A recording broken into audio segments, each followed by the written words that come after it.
President Donald Trump frequently boasts about a booming U.S. auto industry, claiming new factories are sprouting up everywhere thanks to his policies. You do, and we get a chance to see it every day, and I'm honored that this morning you all firsthand get to see it as well. So, ladies and gentlemen, join me in welcoming the 45th and 47th President of the United States, our Commander-in-Chief, Donald J. Trump.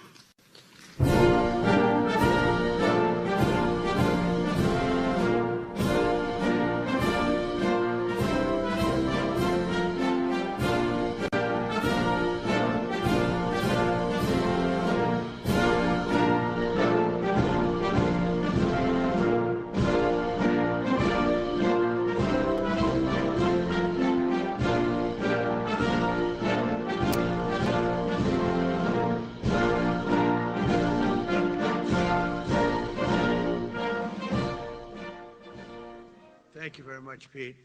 Great job you're doing, too. Fantastic job. I've never walked into a room so silent before. This is very... Oh, don't laugh. Don't laugh. You're not allowed to do that. You know what? Just have a good time. And if you want to applaud, you applaud. And if you want to do anything you want, you can do anything you want. And if you don't like what I'm saying, you can leave the room. Of course, there goes your rank. There goes your future. But you just feel nice and loose, okay? Because we're all on the same team. And I was told that, sir, you... But when you look beyond the rhetoric, the reality tells a very different story, one that exposes the gap between Trump's grand promises and what's actually happening in America's industrial heartland. Trump has been making bold claims about automotive manufacturing, declaring at White House events that car companies from around the world are flocking to build new plants on American soil. Just this month, he proclaimed that we have so many car company factories under construction or being designed right now, with companies coming from China and Mexico. Days later, he doubled down, declaring that car factories are coming back to America. These aren't just casual remarks thrown out at rallies. They represent central pillars of Trump's narrative about economic revitalization and his administration's success in bringing manufacturing jobs back to American soil. The president wants Americans to believe that his policies have triggered an unprecedented wave of automotive investment, fundamentally transforming the industrial landscape. But here's where Trump's story starts to unravel. Industry experts and fact-checkers have been digging into these claims, and what they've discovered paints a troubling picture. There is little evidence of any construction binge of new U.S. car factories. Instead, what we're seeing is something far more tactical and far less impressive than Trump's grand proclamations would have you believe. The reality is that auto companies are making strategic adjustments at existing plants as they adapt to the two pillars of Trump's second-term business agenda: tariffs and policies hostile toward electric vehicles. These adjustments, while significant for the companies involved, hardly constitute the manufacturing renaissance that Trump describes.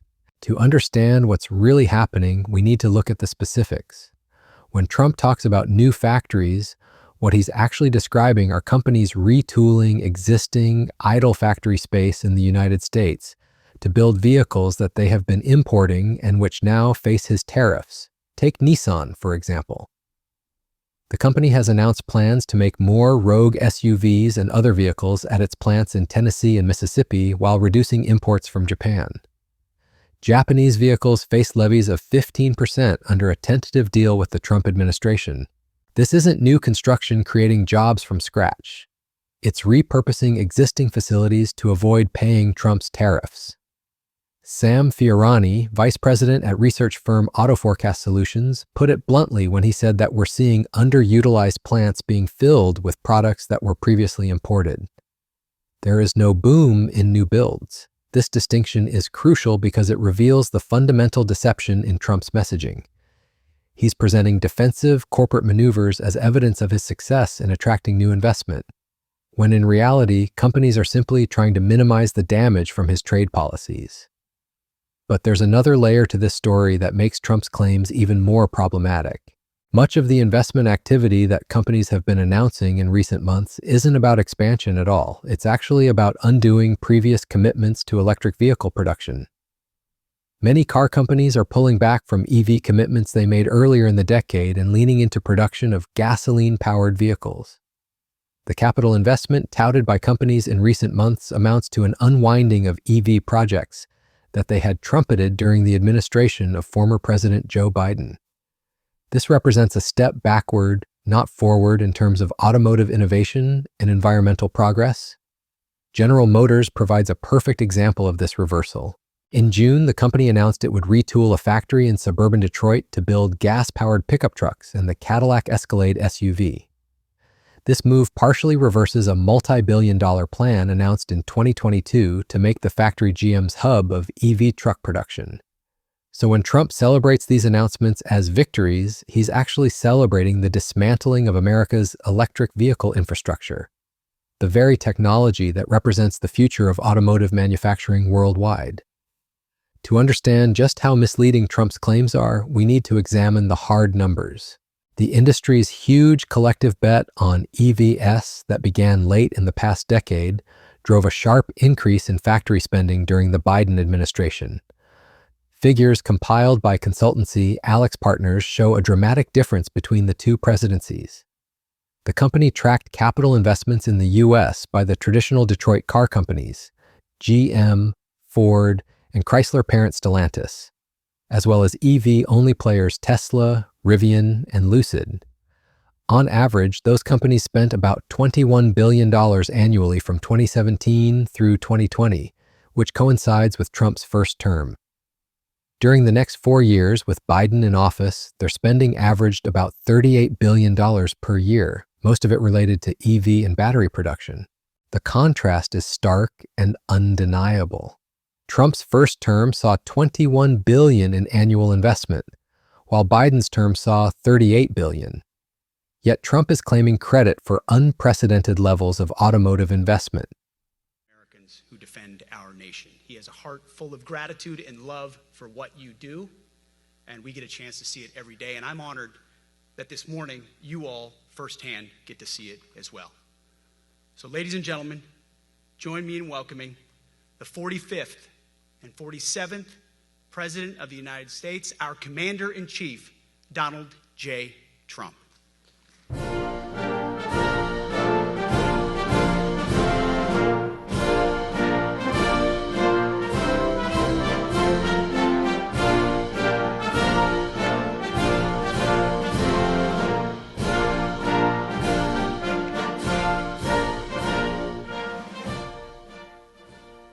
Thank you very much, Pete.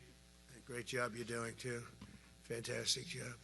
I've never walked into a room so silent before. This is very... Don't laugh, don't laugh. The facts simply don't support his narrative, and the numbers tell a story completely at odds with his claims. Industry experts have been consistent in their assessment of Trump's claims. Greg Mordew, a manufacturing policy professor at McMaster University, explained that companies like Hyundai, Honda, and Stellantis are likely preparing to accelerate already decided launches to adapt to political realities. They will be looking at models that will be coming to the end of their natural cycle, something that occurs at 5 or so year intervals, and getting ready to announce investments to continue the new version of the model at those plants. Those launches can then be positioned as wins for Trump.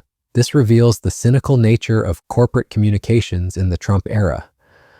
Companies are repackaging routine business decisions as responses to Trump's policies, knowing that he'll claim credit for any positive-sounding announcement.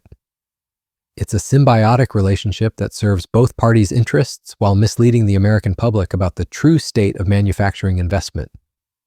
The pattern extends beyond just automotive manufacturing.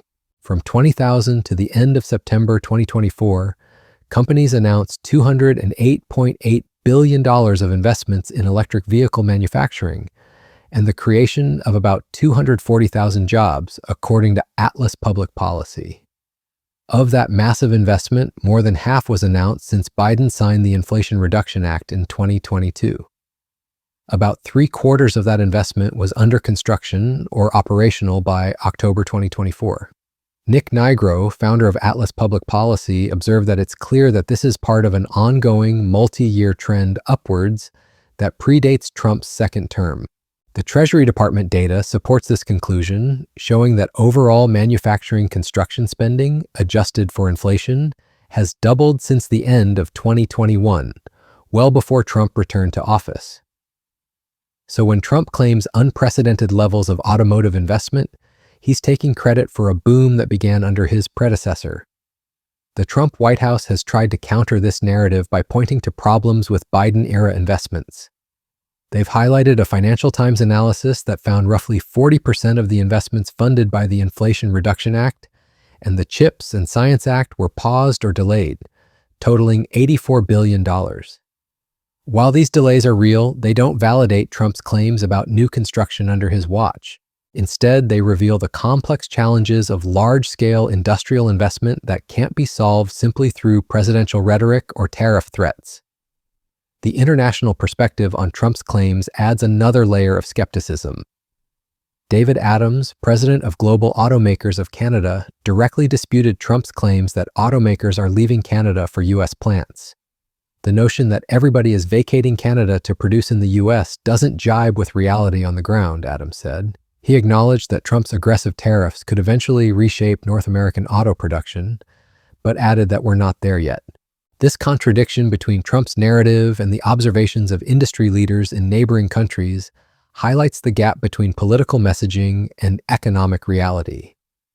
If Trump's policies were truly driving the kind of massive industrial reshuffling he describes, it would be visible to industry observers across North America.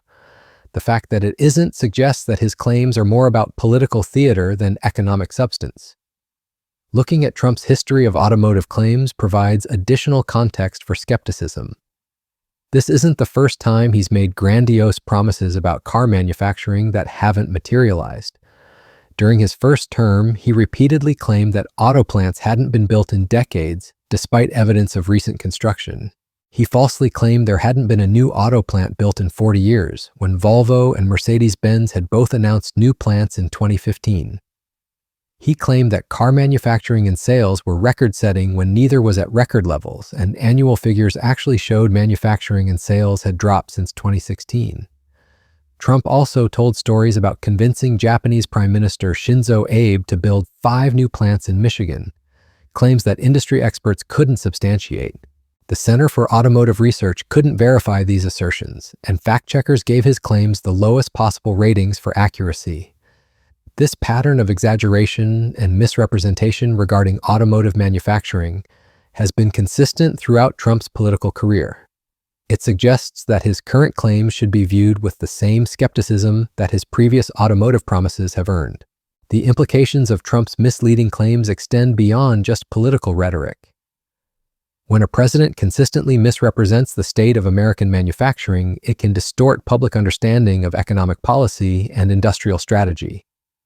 It can also influence investment decisions and policy discussions based on false premises. The automotive industry is undergoing one of the most significant transformations in its history, with the shift toward electric vehicles representing a fundamental change in technology, supply chains, and manufacturing processes. Accurate information about this transition is crucial for workers, investors, communities, and policymakers. When political leaders mischaracterize what's happening, it makes it harder for everyone to make informed decisions about the future. The real story of American automotive manufacturing is more complex than Trump's simple narrative of factories flooding back to America. It involves companies making difficult strategic decisions in response to changing technology, consumer preferences, regulatory requirements, and trade policies. Some of these decisions involve new investment, others involve reallocating existing resources, and still others involve scaling back previous commitments. Understanding this complexity is essential for developing effective policies to support American manufacturing workers and communities. Trump's oversimplified narrative of unprecedented factory construction doesn't help with this understanding. It obscures it. The disconnect between Trump's claims and reality also raises questions about the effectiveness of his trade and industrial policies. If tariffs and other measures were truly driving the kind of massive reindustrialization that Trump describes, there should be clear evidence in construction data, employment figures, and investment announcements. The fact that industry experts struggle to find such evidence suggests that the policies may not be working as advertised. This doesn't necessarily mean the policies are completely ineffective, but it does suggest that their impact is more limited and nuanced than Trump's rhetoric implies. Companies are making tactical adjustments to minimize tariff exposure, but they're not fundamentally reshaping their global production strategies in the dramatic way that Trump's narrative suggests. The timing of various announcements also undermines Trump's claims of causation. Many of the investments that Trump points to as evidence of his success were actually planned or announced during the Biden administration. When companies accelerate or modify these plans in response to Trump's policies, he claims credit for the entire investment, even though most of the planning and preparation occurred under his predecessor.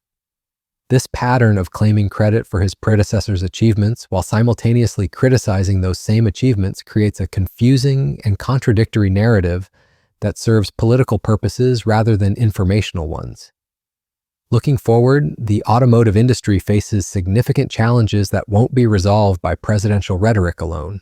The transition to electric vehicles requires massive investments in new technology, battery production, charging infrastructure, and worker retraining.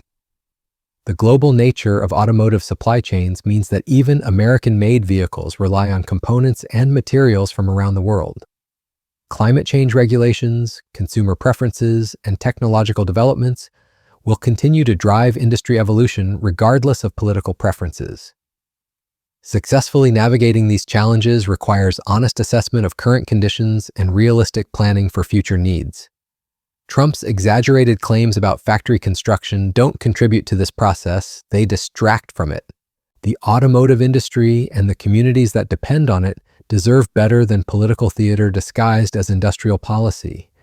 They deserve accurate information about what's happening, realistic assessments of what's possible, and policies based on evidence rather than rhetoric. Trump's pattern of making grandiose claims about automotive manufacturing that don't match reality represents a disservice to workers, communities, and the industry itself.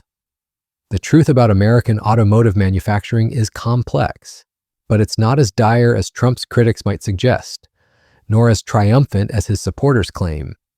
The industry is adapting to new challenges and opportunities, with some successes and some setbacks along the way. Understanding this reality is the first step toward developing effective policies to support American manufacturing in the 21st century. Trump's misleading claims about unprecedented factory construction don't contribute to this understanding, they undermine it.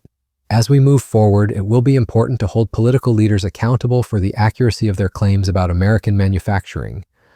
The stakes are too high and the challenges too complex for policy discussions to be based on political mythology rather than economic reality. The American automotive industry and the workers who depend on it deserve nothing less than honest, accurate information about their future.